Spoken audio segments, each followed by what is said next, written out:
ইতিমধ্যে আমার একটা স্ট্যাটাস কেন্দ্র করে রাজনৈতিক মহলে অনেক বিতর্ক সৃষ্টি হয়েছে।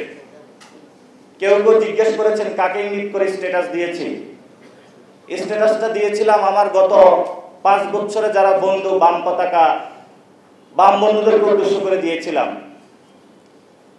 বাম বন্ধুরা হলো তাদের যে লাল পতাকা, স্বপ্নের লাল টুকটুকে স্বপ্ন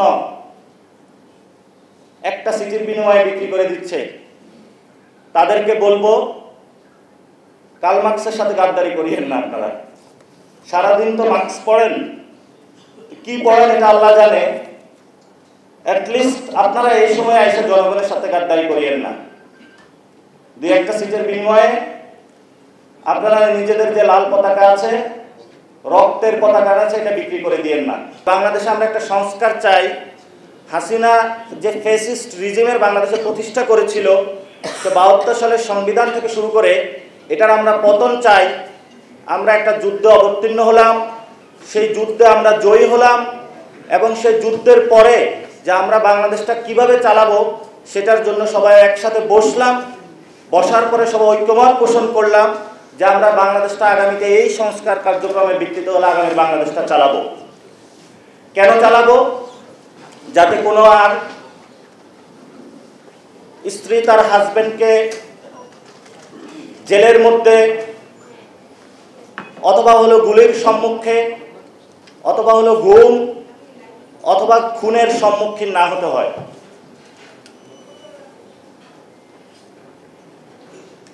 সদ্য ভূমিষ্ঠ সন্তানের কোনো বাবা যাতে এই ফ্যাসিস্ট রিজিমের ভবিষ্যতে ফ্যাসিবাদী আচরণের শিকার না হয়, এই জন্য আমরা সংস্কার প্রক্রিয়াগুলা একটা জায়গায় ঐক্যবদ্ধ হয়েছিলাম। কিন্তু সেই সংস্কার প্রক্রিয়া থেকে একটি দল বেরিয়ে গেছে। বেরিয়ে গিয়ে তারা বক্তব্য দিল, আমি বুঝি নির্মাণের শিল্প, সালাম স্টিল বোঝে ডিউরেবিলিটি, সালাম স্টিল মোস্ট ডিউরেবল স্টিল। যে জুলাই সনদ জনগণ বুঝে না, গণভোট জনগণ বুঝে না। তো যদি জনগণ যদি না বুঝে, স্কুল কলেজের বাচ্চারা যদি সংস্কার না বুঝে, তাহলে পুরো ঢাকা থেকে পুরো বাংলাদেশের যে দেওয়ালগুলো রয়েছিল, এই দেওয়ালগুলো আঁকলো কারা? তাহলে এই দেওয়ালগুলো বিএনপির নেতাকর্মীরা আঁকে নাই, কারা এঁকেছে? বাংলাদেশের একটা বড় জেনারেশন সংস্কার চায়। এই যারা সংস্কার চায় তাদের এখনো তারা বড় একটা অংশ আকারে সুইং বোট হিসেবে রয়ে গিয়েছে। ডেটা ক্যালকুলেশনে এসেছে যে 40 থেকে তারও প্লাস বাংলাদেশের মানুষ এখনো ডিসাইড করে না যে কাকে তারা ভোট দিবে। তারা তখনই ডিসাইড করবে তারা বাংলাদেশে যারা সংস্কার চায় তাদেরকে তারা আগামী বাংলাদেশে ভোট দিবে। এই জন্য আমরা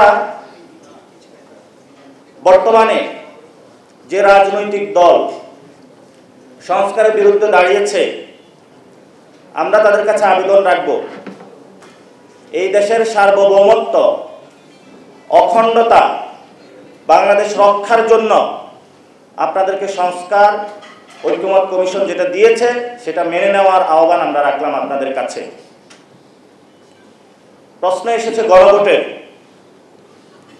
সংস্কারের পক্ষে জনগণ ভোট দিতে চায়, কিন্তু আপনি যদি জনগণকে তার ভোটাধিকার থেকে বিরত রাখতে চান, তাহলে আপনার মুখে আর গণতন্ত্র শব্দ মানায় না। এই জন্য আপনি যখন গণতন্ত্র বলবেন, অবশ্যই জনগণ যেটা চায়, জনগণ ভোটাধিকার প্রয়োগ করতে চায়, সেটাতে অবশ্যই আপনার সম্মতি জ্ঞাপন করতে হবে। জিয়াউর রহমান জনগণের পালস ধরতে পেরেছিলেন, এই জন্য হ্যাঁ ভোটের মাধ্যমে বিএনপির জন্ম হয়েছে।